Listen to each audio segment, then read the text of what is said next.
1949లో మనకి స్వాతంత్ర్యం వచ్చిన 2 సంవత్సరాలకి ఈ సినిమా విడుదలైంది. స్వాతంత్ర్యం వచ్చిన 2 సంవత్సరాలకి, భారతదేశానికి స్వాతంత్ర్యం వచ్చిన 2 సంవత్సరాలకని ప్రత్యేకంగా ఎందుకు చెప్పానంటే, భారతదేశ స్వాతంత్ర్యోద్యమం నేపథ్యంలో వచ్చినటువంటి మొట్టమొదటి సినిమా. చాలా మంది వందే మాతరం ఒక సినిమా వచ్చింది, అది భారతదేశ స్వాతంత్ర్య నేపథ్యంలో వచ్చింది అనుకుంటారు. కానీ ఆ వందే మాతరం సినిమా కథకి స్వాతంత్ర్యోద్యమానికి సంబంధం ఉండదండి. నిజానికి భారతదేశ స్వాతంత్ర్యోద్యమం ఆధారంగా వచ్చినటువంటి మొట్టమొదటి సినిమా ఈ రోజు మనం మాట్లాడుకోబోయే సినిమా. ఘంటసాల గారు సంగీత దర్శకత్వం వహించిన మొట్టమొదటి సినిమా లక్ష్మమ్మ కథ అని చాలా చోట్ల రాసి ఉంటుంది.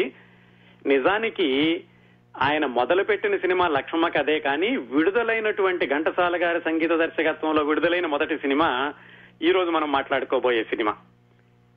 అలాగే 1930-40 ఆ సంవత్సరాల్లో చూసుకుంటే అప్పట్లో వచ్చినటువంటి సినిమాల్లో వచ్చిన హీరోయిన్లని తొలితరం హీరోయిన్లు అనుకోవచ్చు. వాళ్లల్లో అంటే 1930-40 మధ్యలో వచ్చిన సినిమాల్లోని హీరోయిన్లలో ఎవ్వరూ బ్రతికిలేరండి, ఒక్కరు తప్ప. ఆ ఒక్కరు నటించిన సినిమా ఈ రోజు మనం మాట్లాడుకోబోయేది. 1949 నవంబర్ 24న విడుదలైన మన దేశం చిత్ర విశేషాలు ఈ రోజు విందామండి. ఈ రోజు ఈ సినిమాని ఎంపిక చేసుకోవడానికి ఈ రోజుకి ప్రత్యేకత ఏమీ లేదు, కానీ ఈ మధ్య దాదాపుగా కొత్త సినిమాలు మాట్లాడుకున్నాక ఒక పాత సినిమాకి వెళదాం, ఏ సినిమా గురించి వివరాలు చెబుదామని ఆలోచించినప్పుడు ఈ సినిమాకి చాలా ప్రత్యేకతలు కనపడని. అందరికీ తెలిసింది ఎన్టీ రామారావు గారు నటించినటువంటి మొట్టమొదటి సినిమా. ఆ విధంగా ఇది చరిత్రలో ఒక స్థానాన్ని సంపాదించుకుంది. చాలా మంది శ్రోతలకు కూడా ఇది ఆ విధంగా గుర్తుండింది. కానీ ఇంకా ఈ సినిమాకి ఎన్నో ప్రత్యేకతలు ఉన్నాయండి. ఈ సినిమాలో నటించినటువంటి కథానాయిక హీరోయిన్, ఆవిడకి ప్రస్తుతం 90 సంవత్సరాలు, ఆరోగ్యంగా ఉన్నారు. అలాగే ఆ హీరోయిన్ గారి అమ్మాయి తర్వాత రోజుల్లో ఆవిడ నిర్మాత అయ్యి దాదాపు 30 సంవత్సరాల కిందటి వరకు చాలా సినిమాలు కూడా నిర్మించారు తెలుగులోను. అట్లాగే ఈ సినిమా నిర్మించినటువంటి అంటే ఈ సినిమా నిర్మాణ సంస్థ ఈ ఒక్క సినిమాని మాత్రమే నిర్మించింది. ఈ సినిమా నిర్మించింది కూడా హీరోయిన్ గారే, కాకపోతే ఆ చిత్ర నిర్మాణ సంస్థ పేరుతో ఈ ఒక్క సినిమాని మాత్రమే నిర్మించారు. ఆవిడ భర్త కలిసి వేరే చిత్ర నిర్మాణ సంస్థ పేరుతో చాలా సినిమాలు నిర్మించారు. అలాగే ఈ సినిమా హీరోయిన్ గా నటించిన కృష్ణవేణి గారు ప్రస్తుతం 90 సంవత్సరాలని చెప్పాను కదా, ఆవిడ భర్త మిర్జాపురం రాజా గారు తెలుగు సినిమా చరిత్రలో గుర్తు పెట్టుకోదగినటువంటి ఎన్నో సినిమాలు నిర్మించారు. గుర్తు పెట్టుకోవడం అంటే బాగా ఆడిన సినిమాలు, ప్రజాదరణ పొందిన సినిమాలు, లేకపోతే సాంకేతికంగా కానీ కథాపరంగా కానీ ఉన్నతమైన విలువలు ఇలాంటివి కాదండి. వాళ్ళు చాలా మంది సాంకేతిక నిపుణుల్ని తమ బ్యానర్ ద్వారా పరిచయం చేశారు. ఈ విషయాలు కూడా చాలా వరకు ఎక్కడ ఎక్కువగా ప్రాచుర్యంలోకి రాలేదు. అందువల్ల కూడా ఈ విషయాలన్నీ శ్రోతలతో పంచుకుందాం అనేటటువంటి ప్రత్యేకమైన కారణంతో ఈ సినిమాని ఎంపిక చేసుకోవడం జరిగింది. ఈ సినిమా ఘంటసాల వెంకటేశ్వరరావు గారి సంగీత దర్శకత్వంలో విడుదలైన మొదటి సినిమా. ఆయన సంగీత దర్శకత్వం చేయడం మొదలుపెట్టిన సినిమా శ్రీలక్ష్మమ్మ కథ, విడుదలైన మొదటి సినిమా మన దేశం. ఇలా ఎన్నో ప్రత్యేకతలు సంతరించుకున్నటువంటి ఈ మన దేశం సినిమా విశేషాలు, ఆసక్తికరమైనటువంటి కథనాలు, అలాగే ఎన్టీ రామారావు గారి సినిమాల్లోకి ప్రవేశిస్తూ చిన్న వేషం ఎందుకు వేయాల్సి వచ్చింది, నిజానికి ఈ సినిమాలో వేషం వేయడానికి ఆయన మద్రాసు వెళ్లారా, ఇలాంటి ఆసక్తికరమైన సమాచారం చాలా. ఈ సినిమా వెనుకాల చాలా ఆసక్తికరమైనటువంటి సమాచారం ఉందని చెప్పాను కదా. సినిమా విశేషాల్లోకి వెళ్లబోయే ముందు సినిమా కథ ఏమిటో క్లుప్తంగా చూద్దాం. భారతదేశ స్వాతంత్ర్య పోరాటం నేపథ్యంలో వచ్చినటువంటి మొట్టమొదటి సినిమా ఇది అని చెప్పుకున్నాం కదా. ఈ సినిమాలో పాత్రలు, పాత్రధారుల పేర్ల కంటే కూడా యాక్టర్స్ పేరుతోటి కథ చెప్పుకుందామండి, కొంచెం తేలిగ్గా అర్థమవుతుంది. ఈ సినిమాలో నాగయ్య గారు, చిత్తూరు నాగయ్య గారు, ఆ రోజుల్లో పెద్ద హీరో ఆయన కాంచన్ వాళ్ళిద్దరూ ప్రధానమైనటువంటి పాత్రధారులు. నిజానికి హీరో అని చెప్పదగింది సిహెచ్ నారాయణరావు గారు, చదలవాడ నారాయణరావు గారు. ఆయన హీరో, ఆయన పక్కన హీరోయిన్ కృష్ణవేణి గారు. కథ ఏమిటంటే నాగయ్య గారు, కాంచన్ ఒక ఊళ్ళో ఉంటారు. వాళ్ళు చాలా ఆదర్శవంతులైన దంపతులు. వాళ్ళ అబ్బాయి పేరు కూడా నెహ్రూ. ఆయనకి స్వాతంత్ర్యోద్యమం అంటే చాలా ఆసక్తి. స్వాతంత్ర్యోద్యమంలో పాల్గొంటూ ఉంటారు. నాగయ్య గారికి వరసకి తమ్ముడవుతాడు సిహెచ్ నారాయణరావు. సిహెచ్ నారాయణరావు గారికి కూడా సినిమాలో కాంగ్రెస్ పార్టీ అంటే చాలా అభిమానం. కాంగ్రెస్ పార్టీ కార్యక్రమాల్లో పాల్గొంటూ ఉంటారు. వీళ్ళ ముగ్గురు ఉన్న ఊరికి పట్నం నుంచి కృష్ణవేణి వాళ్ళ నాన్నగారు వస్తారు. అప్పుడు ఈ కృష్ణవేణికి నారాయణరావు గారికి పరిచయం అవుతుంది. ఇప్పటి తెలుగు సినిమాల్లో లాగానే ముందు కలహంతో మొదలై తర్వాత వాళ్ళ పరిచయం పెరుగుతుంది. తర్వాత కృష్ణవేణి వాళ్ళ నాన్నగారు సిటీకి వెళ్లిపోతారు. కాలక్రమంలో నాగయ్య గారు, ఆయన భార్య, నాగయ్యకి తమ్ముడు వరుసైనటువంటి నారాయణరావు కూడా పట్నానికి వెళతారు. ఆ పట్నంలో మళ్ళా ఈ కృష్ణవేణి పరిచయానికి వస్తుంది. కృష్ణవేణికి ఈ సిహెచ్ నారాయణరావు గారు చేసేటటువంటి కార్యక్రమాలంటే ఎగతాళిగా ఉంటుంది. ఈయనకేమో కాంగ్రెస్ పార్టీ కార్యక్రమాలు చాలా ఇష్టం, ఆవిడకి అది ఇష్టం ఉండదు. అలా మొదలైనటువంటి పట్నంలో పరిచయం కూడా కొంతకాలం తర్వాత కృష్ణవేణికి నారాయణరావు చేస్తున్నటువంటి కార్యక్రమాలు నచ్చి ఆమె కూడా కాంగ్రెస్ పార్టీ కార్యక్రమాల్లో పాల్గొనడం జరుగుతుంది. ఇలా కాంగ్రెస్ పార్టీ కార్యక్రమాల్లో చురుగ్గా ఉన్నటువంటి నారాయణరావు కృష్ణవేణిని బ్రిటిష్ పోలీసులు దండించడం, ఆ క్రమంలో నారాయణరావుకి జ్ఞాపక శక్తి పోవడం జరుగుతుంది. ఇంకా కథ రకరకాల మలుపులు జరిగి భారతదేశానికి స్వాతంత్ర్యం రావడం, తర్వాత నారాయణరావుకి మళ్ళా జ్ఞాపక శక్తి తిరిగి రావడం, తిరిగి వచ్చాక మళ్ళా ఆయన కృష్ణవేణిని వివాహం చేసుకోవడం, అందరూ కలిసిపోవడం. ఇదండి కథ. నిజానికి ఈ కథలో ఇంకొక ప్రత్యేకత ఏమిటంటే, ఇది విప్రదాసు అనే బెంగాలీ నవలకి తెలుగు సినిమా చిత్ర రూపం. బెంగాలీ నవల్ని తెలుగులో సినిమాగా నిర్మించినటువంటి మొట్టమొదటి చిత్రం కూడా మన దేశం. ఆ విప్రదాసు నవల రాసింది శరత్చంద్ర చట్టోపాధ్యాయ. ఆ తర్వాత వచ్చినటువంటి దేవదాసు, ఆరాధన, అర్ధాంగి ఇలాంటి సినిమాలన్నిటికీ కూడా బెంగాలీ నవలలే మూలం. కానీ వాటన్నిటికీ ఆద్యం ఈ సినిమా. ఈ సినిమాతోటి బెంగాలీ నవలల్ని ఆధారం చేసుకుని తెలుగు సినిమాలు కూడా చెయ్యొచ్చు అని నిర్మాతలకి ధైర్యం వచ్చింది. ఇదండి కథా నేపథ్యం.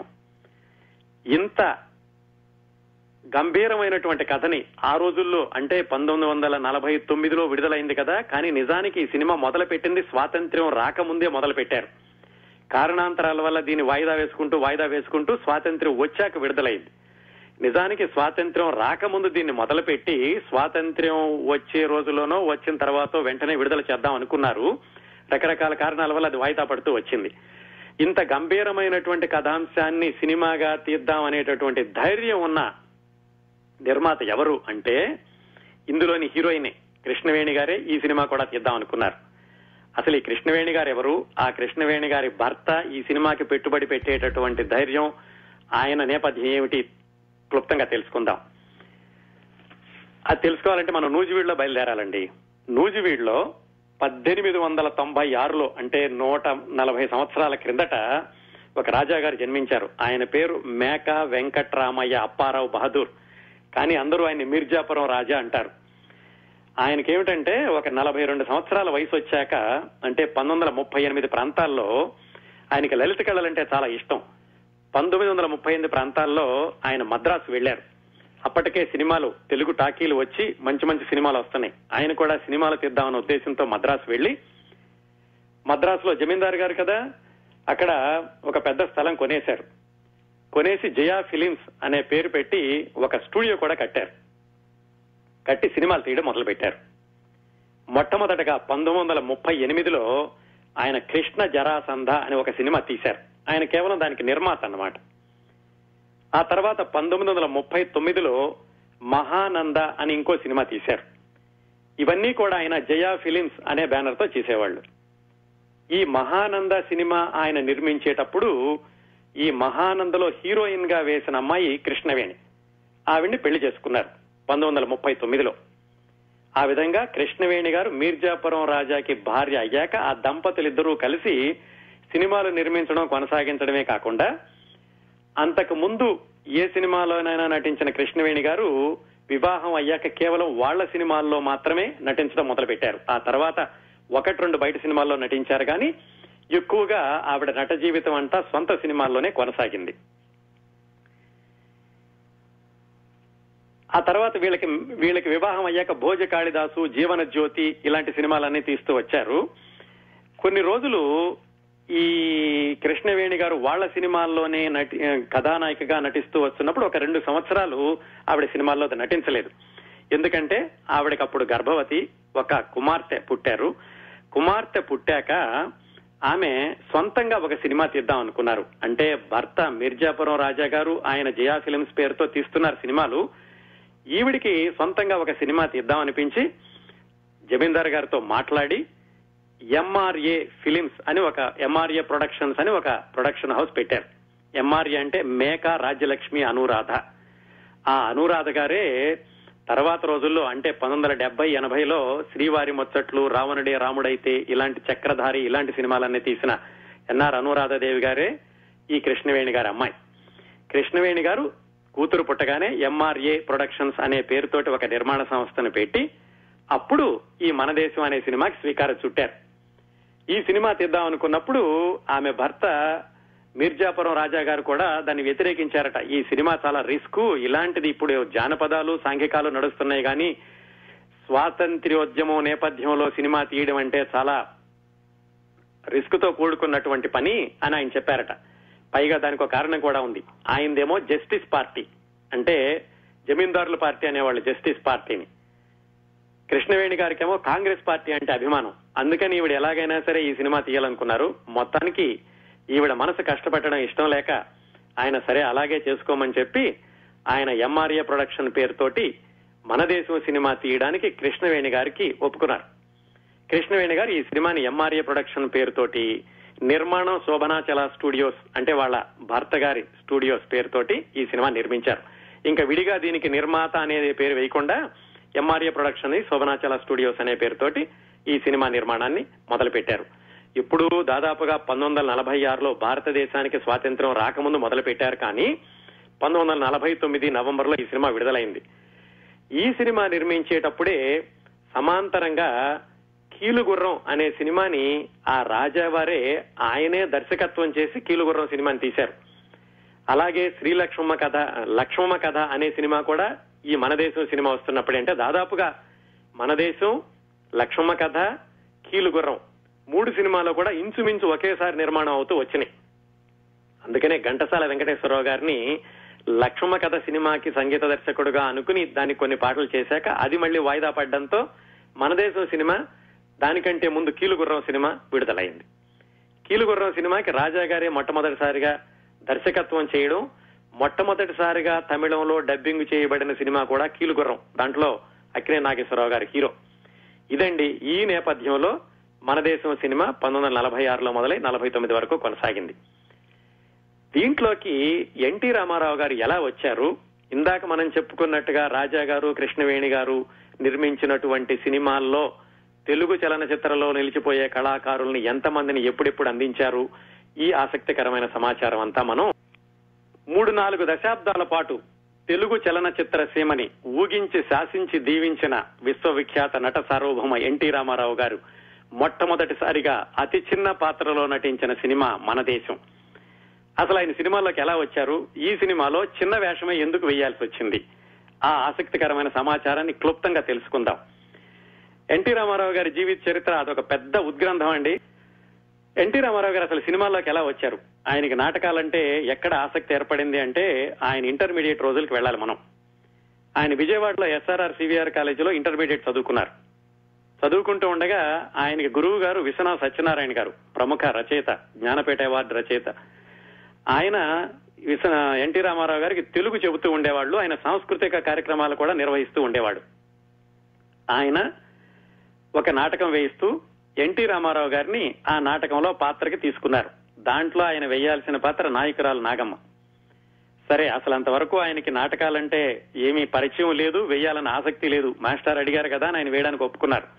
అదిగో మొట్టమొదటిసారిగా అది స్త్రీ పాత్ర, ఎందుకంటే ఆ రోజుల్లో మగవాళ్లే ఆడవేషాలు వేస్తూ ఉండేవాళ్లు. సరే, ఈయన ఒప్పుకున్నారు. స్త్రీ పాత్ర మేకప్ చేశారు, చీర కట్టుకున్నారు, అంతా అయింది. ఆ మాస్టారు మేకప్ రూమ్ లోకి వచ్చి ఏమిట్రా ఇంకా మీసం ఉంది, మీసం తీసేయమని అడిగితే మీసం తీయకూడదు సార్, తెలుగువాడికి మీసం అనేది గర్వం, మీసం తీయనన్నారు. అది ఆడపాత్ర అంటే ఏమైనా సరే ఇలాగే చేస్తానని ఆయన మొత్తానికి ఆ మీసాన్ని ఎలాగో దాన్ని అడ్జస్ట్ చేసుకుని స్టేజ్ మీదకి ఎక్కారు, నాటకం వేశారు, చాలా మంచి పేరు వచ్చింది. మేసల నాగమ్మ అని తర్వాత కూడా అందరూ అంటూ ఉండేవాళ్ళు. అలా నాటక రంగానికైతే ఆయన రంగస్థలం అయితే ఎక్కారు, కానీ నాటకాల్లో కొనసాగేటటువంటి ఉత్సాహం ఇంకా ఆయనకి ఇంటర్మీడియట్ లో లేదు. ఎందుకంటే వెనకాల ఆయన వ్యక్తిగత జీవితం చాలా ఒడిదుడుకుల్లో, చాలా కష్టాల్లో కొనసాగుతూ వస్తోంది. ఇంటర్మీడియట్ మొదటిసారి తప్పారు. తప్పగానే ఇంట్లో ఆయనకి పెళ్లి చేసేశారు. పెళ్లి చేశాక రెండోసారి రాసినప్పుడు ఇంటర్మీడియట్ మళ్లీ తప్పారు. 2 సార్లు ఇంటర్మీడియట్ తప్పాక ఆయనకి అసలు మళ్ళా చదువుకోగలనా లేదా, ముందుకు వెళ్ళగలనా లేదా అని ఆలోచన ఒకటి. రెండో వైపు కుటుంబంలో ఉన్నటువంటి ఆర్థిక పరమైన ఇబ్బందులు, ఉదయం నుంచి సాయంకాలం వరకు కష్టపడే నాన్నగారు, ఆర్థిక పరంగా వాళ్లకు వచ్చినటువంటి ఒడిదుడుకులు, వీటన్నిటినీ చూస్తూ ఆయన 2 సార్లు ఇంటర్మీడియట్ తప్పాక ఆయన బిజినెస్ ఏదైనా చేద్దామని బీడీ సిగరెట్లు టోకును అమ్మేటటువంటి ఒక కొట్టు పెట్టుకున్నారు. అది కొంతకాలం నడిచాక భాగస్వామి తప్పుకోవడంతో అది మూతపడింది. తర్వాత ఒక చిన్న ప్రెస్ పెట్టారు, అది కూడా మూతపడిపోయింది. ఎలాగో మొత్తానికి 3వసారి కష్టపడి ఇంటర్మీడియట్ పాస్ అయ్యారు. ఇంటర్మీడియట్ పాస్ అయ్యాక ఈ చదువు మనకు అచ్చిరాదు, చదువుకోవద్దు, నిమ్మకూరు వెళ్లిపోయి మనం వ్యవసాయం చేసుకుందాం అనుకున్నారు. ఇదంతా కూడా విజయవాడలో జరిగిందండి. ఆయన నిమ్మకూరు వెళ్లిపోయి వ్యవసాయం చేసుకుందాం అనుకుంటున్నప్పుడు వాళ్ళ పెదనాన్నగారు, ఈయన్ని పెంచినటువంటి తండ్రి పెదనాన్నగారు, ఆయన వచ్చి, అది కాదురా అబ్బాయి, నీవు చదువుకోవడం కోసమని మనం 10 సంవత్సరాలుగా విజయవాడలో ఉంటున్నాం, ఇప్పుడు నువ్వు మళ్ళా నిమ్మకూరు వెళ్లిపోయి వ్యవసాయం చేసుకోవడం అంటే అందరూ చేసే పని, అది నీ కోసం ఇంత కష్టపడ్డాం, నువ్వేమైనా సరే చదువు మానడానికి వీల్లేదు అని ఎన్టీ రామారావు గారిని తర్వాత డిగ్రీలో చేరడానికి ఆయన ప్రోత్సహించాడు. డిగ్రీ చదవాలి అంటే విజయవాడలో లేదు, అది గుంటూరులో చదవాలి. ఈయన గుంటూరులో ఏసీ కాలేజీలో BAలో జాయిన్ అయ్యారు. జాయిన్ అయ్యి రోజు విజయవాడ నుంచి గుంటూరు వెళ్లి చదువుకుని వచ్చేవాళ్లు. ఉదయం 7:30కి విజయవాడలో బయలుదేరి 8:30కి రైలు పట్టుకుని 9:30 గుంటూరు వెళ్లి సాయంకాలం కాలేజ్ అయ్యే వరకు ఉండి, అప్పటికేమో ట్రైన్ వెళ్లిపోయేది, మళ్ళా రాత్రి రైలు పట్టుకుని రాత్రి 11:30కి విజయవాడ వచ్చి, అంత కష్టపడి ఆయన BA చదువుకున్నారు. ఆ BA చదువుతూ ఉండగా ఆయనకి నాటకాలంటే ఆసక్తి పెరిగింది. ఎందుకంటే ఏసీ కాలేజీలో నాటకాలు వేసేవాళ్ళు ఎక్కువగా ఉండేవాళ్లు. ఈయన సహాధ్యాయులు జగ్గయ్య గారు, KVS శర్మ ఇలాంటి వాళ్ళందరూ తర్వాత సినిమాల్లోకి వచ్చారు. వీళ్ళందరూ ఈయనతో పాటు కలిసి చదువుకున్నారు. వాళ్ళందరితో కలిసి నాటకాలు వేయడం అంటే ఎక్కువ ఆసక్తి ఏర్పడింది ఎన్టీ రామారావు గారికి. ఆ నాటకాలు వేస్తూ BA పూర్తి చేశారు. BAలో నాటకాలు వేస్తూ ఉండగానే ఈయనకి 2 సార్లు సినిమాల్లో నటించే అవకాశం వచ్చింది. ఒకటి ఈయన వదిలేసుకున్నారు, రెండోది అది దానంతట అదే పోయింది. ఎలాగంటే ఈ నాటకాలు వేసేటప్పుడు రంగస్థలం మీద అన్ని ఆవేశ ప్రధానమైన పాత్రలు ఎక్కువగా వేస్తూ ఉండేవాళ్ళు ఎన్టీ రామారావు గారు. అది చూసి ఈయనతో పాటుగా చదువుకుంటున్నటువంటి మల్లికార్జునరావు అనే కుర్రాడు, ఆ తర్వాత ఆయన గూఢచారి 116 లాంటి సినిమాలకు దర్శకత్వం చేశారు. ఆయన వాళ్ళ నాన్నగారికి చెప్పారు. వాళ్ళ నాన్నగారికి ఎందుకు చెప్పారంటే, ఎవరి నాన్నగారికి? మల్లికార్జునరావు గారి నాన్నగారికి. ఎందుకంటే ఆయన అప్పటికే సినిమాల్లో ఉన్నారు. శ్రీరంజని అని ఒక నటీమణి ఉండేది, గుణసుందరి కథ లాంటి సినిమాల్లో వేశారు. వాళ్ళ అబ్బాయి మల్లికార్జునరావు. ఆ శ్రీరంజని గారి భర్తకి తెలిసింది, ఈ రామారావు అనే కుర్రాడు చాలా బాగా వేస్తున్నాడు, గుంటూరులో నాటకాలు వేస్తున్నాడు, అందరిలో పేరు తెచ్చుకుంటున్నాడని. ఆయన సి పుల్లయ్య గారికి ఎన్టీ రామారావు గారిని పరిచయం చేశారు. ఈ సి పుల్లయ్య గారు, చిత్తజల్లు పుల్లయ్య గారు అప్పట్లో కీలుగుర్రం అనే సినిమా తీద్దాం అనుకుని కొత్త వాళ్ళు ఎవరైనా బాగుంటుందా నేను వెతకడానికి గుంటూరు వచ్చినప్పుడు ఆయనకి పరిచయం చేశారు ఈ శ్రీరంజని గారి భర్త ఎన్టీ రామారావుని. అయితే రామారావు గారు ఏమిటంటే, పెద్ద మనిషి, పెద్ద డైరెక్టర్ వచ్చారని వెళ్లారు, కానీ అయ్యా నాకు సినిమాల్లో రావడానికి ఇప్పుడు నాకంత ఆసక్తి లేదండి, ముందు డిగ్రీ పూర్తి చేయాలి, మా అమ్మా నాన్నల యొక్క కోరిక నేను డిగ్రీ పూర్తి చేయడం, BA అయ్యే వరకు నేను రాను అని చెప్పారు. పుల్లయ్య గారు ఎన్టీ రామారావు గారి నాన్నగారి దగ్గర కూడా వెళ్లి చెప్పారు, ఇలా మీ వాడికి మంచి భవిష్యత్తు ఉంటుంది, మంచి సినిమా తీస్తున్నాను, పంపించండి అని. ఆయనేమన్నారంటే, మా అబ్బాయి ఎంత చెప్తే అంతేనండి, అతనే సరైన నిర్ణయం తీసుకోగలడని ఆయన కూడా నిర్ణయాన్ని ఎన్టీ రామారావు గారి మీదే వదిలేశారు. ఆ విధంగా ఎన్టీ రామారావు గారు సి పుల్లయ్య గారి కోరికని కాదనడం, ఆయన సినిమాల్లోకి వెళ్లే అవకాశాన్ని తప్పిపోవడం జరిగింది. అయితే ఆ కీలుగుర్రం సినిమా తర్వాత రాజా గారే తీశారు, అది వేరే కథ. ఇప్పుడు మనకు ఆ కథతో అవసరం లేదు కాబట్టి దాన్ని అక్కడ వదిలేద్దాం. రెండో అవకాశం ఏమిటంటే, విజయవాడలో జంధ్యాల గౌరీనాథ శాస్త్రి గారిని ఒక ఆయన ఉండేవాళ్లు. ఆయన భక్తపోతన సినిమాల్లో శ్రీనాథుడిగా వేశారు. ఆయనకి నాటకాలంటే చాలా ఆసక్తి, చాలా ఉన్నవాడు కూడా ఆ రోజుల్లోనూ. ఆయనకి ఎన్టీ రామారావు గారు పరిచయం అయ్యారు. ఎంత పరిచయం అంటే, ఈ కుర్రాన్ని తీసుకుని సాయంకాలం పూట ఉదయం వెళ్లి టీ తాగుతూ ఆయనతో కబుర్లు చెప్తూ ఉండేవాడు. ఇతను బాగా నాటకాలు వేస్తాడని తెలిసి ఆయన సొంతంగా సినిమా తీద్దామనుకుని మహారథి కర్ణ అనే పేరుతో సినిమా తీద్దామని, అరే అబ్బాయి నేను సినిమా తీస్తాను, నువ్వు కూడా నీకు వేషం ఇస్తాను, రిహార్సల్స్ చేద్దాం రా అని ఎన్టీ రామారావు గారితో రిహార్సల్స్ కూడా వేయించారు. చివరికి ఆయన సినిమా తీయలేదు, వేరే సినిమా ఏదో తీశారు. ఆ విధంగా అవకాశం కూడా పోయింది. ఈ విధంగా 2 అవకాశాలు ఆయన బిఏ చదువుకుంటూ ఉండగా వచ్చినటువంటి సినిమా అవకాశాలు చేజారిపోయినాయి. బిఏ అయిపోయింది. బిఏ అయిపోయాక ఈయన 2 పనులు చేయడం మొదలుపెట్టారు. ఒకటి ఉద్యోగం వెతుక్కోవడం, రెండోది నాటకాల సంస్థను స్థాపించి దాని ద్వారా నాటకాలు వేయడం. నేషనల్ ఆర్ట్ థియేటర్స్ అని ఒక నాటక సంస్థను సొంతంగా మొదలుపెట్టి వాళ్ళ తమ్ముణ్ణి దానికి నిర్వాహకుడిగా పెట్టి, వరుసకి బావమరిది అయ్యేటటువంటి అట్లూరు పుండరీకాక్షయ్య గారిని ఇంకో నిర్వాహకుడిగా పెట్టి ఈయన నాటకాలు వేయడం కొనసాగించారు. ఇంకోవైపు ఉద్యోగం వెతుక్కుంటున్నారు. బిఏ అయిపోయింది. అప్పటికే ఒక కొడుకు కూడా ఆయనకి.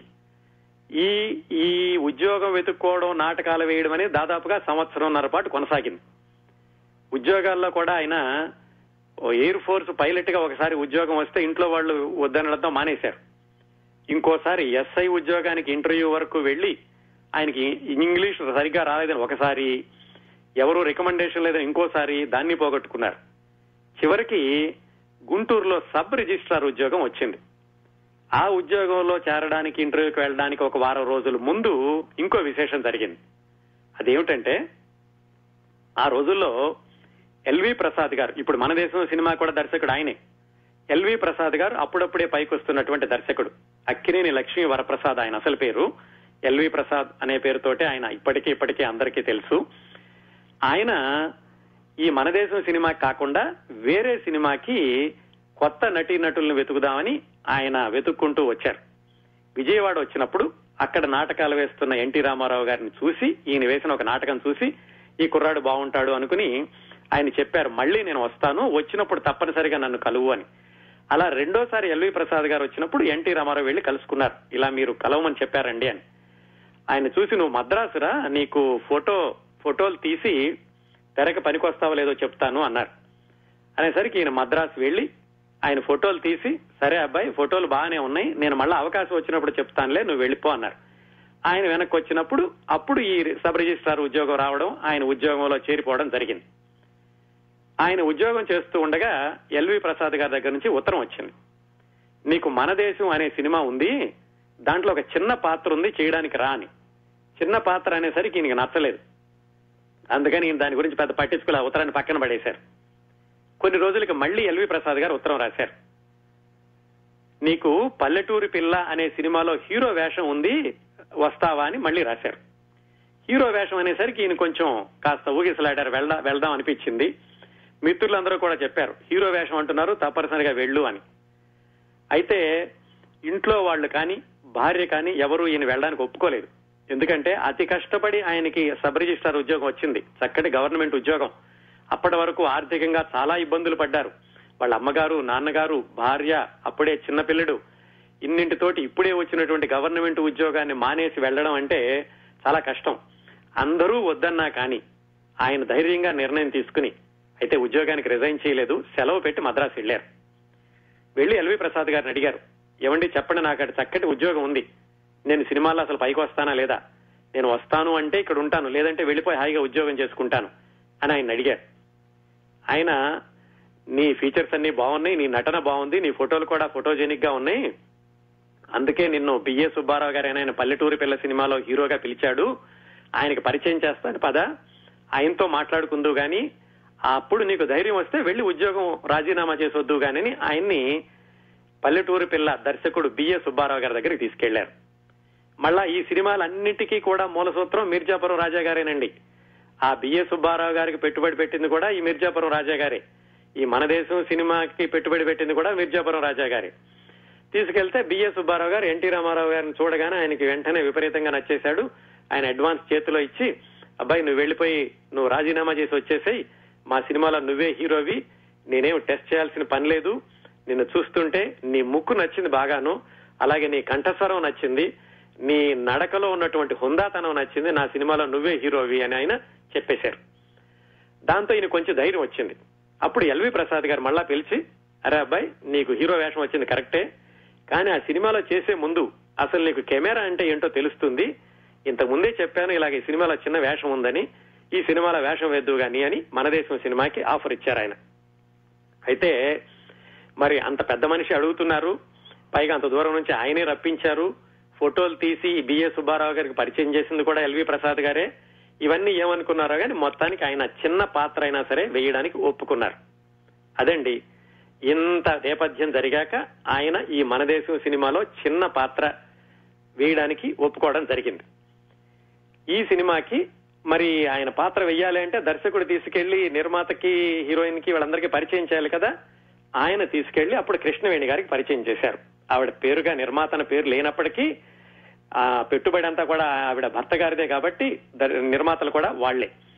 ఆవిడ మొట్టమొదటిసారిగా ఎన్టీ రామారావు గారిని చూసి ఆయనకి 250 రూపాయలు అడ్వాన్స్ ఇచ్చారు. మొత్తం మీద ఎన్టీ రామారావు గారికి ఈ సినిమాలో ఆయన రెమ్యూనరేషన్ వచ్చి 2000 రూపాయలు. నాగయ్య గారు, సిహెచ్ నారాయణరావు గారు అని చెప్పుకున్నాం కదా, వాళ్ళకి ఎంత ఇచ్చారంటే నాగయ్య గారికి 90,000 రూపాయలు, సిహెచ్ నారాయణరావు గారికి 25,000 రూపాయలు, ఎన్టీ రామారావు గారికి కేవలం 2,000 రూపాయలు మాత్రం ఇచ్చారండి ఈ మన దేశం సినిమాలో. ఇంత చేస్తే ఈ సినిమాలో ఎన్టీ రామారావు గారి పాత్ర ఏమిటంటే బ్రిటిష్ వాళ్ల తరఫున పనిచేసేటటువంటి పోలీస్ ఆఫీసర్.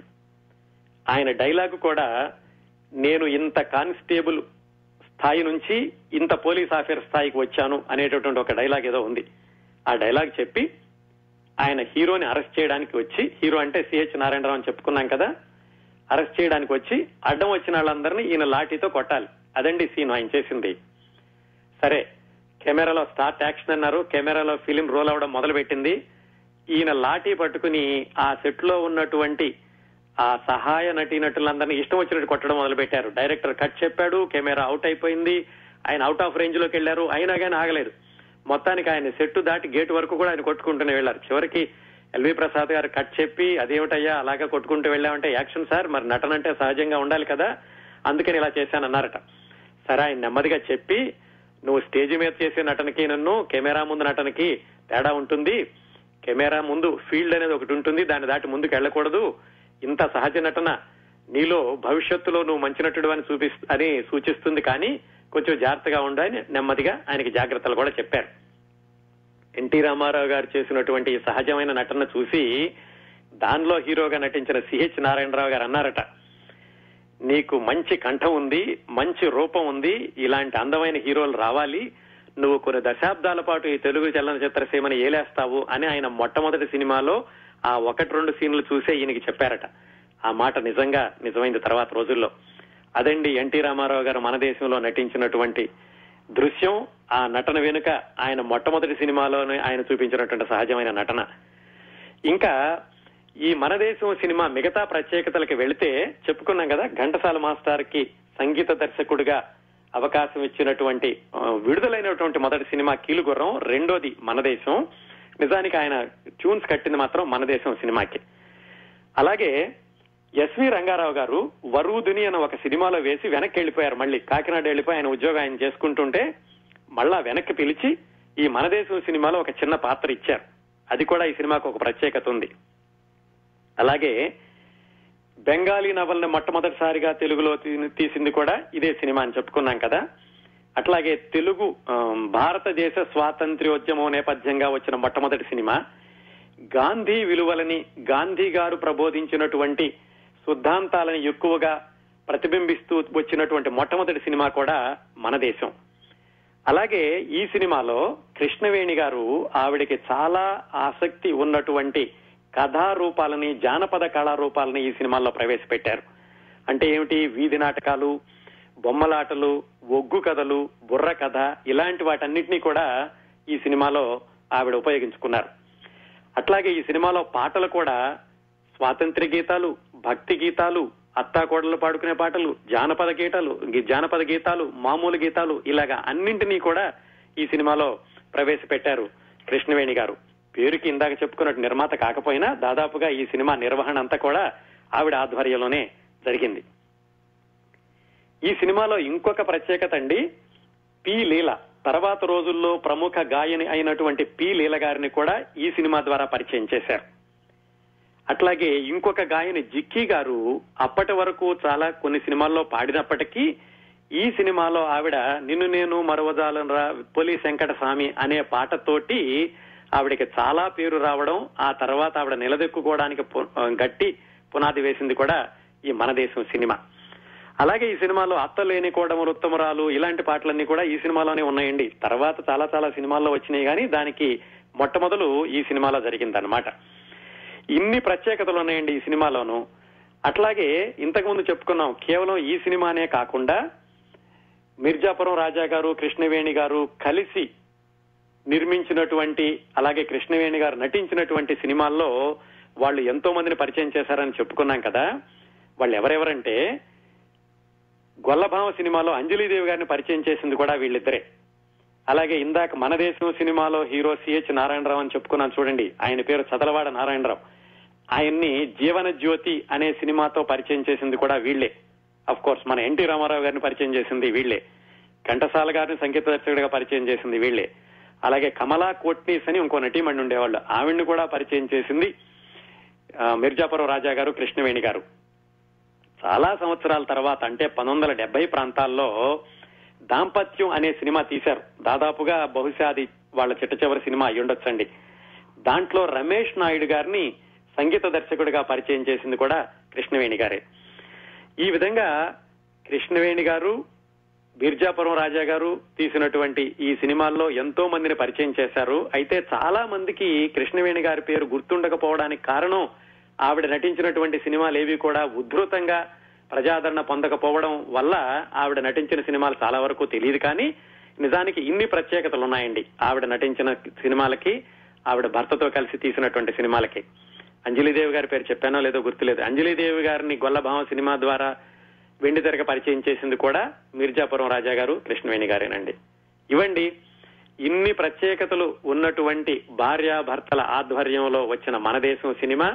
ఒకే ఒక్క కారణంతో మనందరికీ ఎప్పటికీ గుర్తుండిపోతుంది, అదే మన ఎన్టీ రామారావు గారిని పరిచయం చేసిన సినిమా అని. అదే కాకుండా ఇన్ని ప్రత్యేకతలు సంతరించుకుంది ఈ సినిమా. అందుకని ఈ చిత్ర విశేషాలని ఈ రోజు మీ ముందుకు తీసుకురావడం జరిగింది.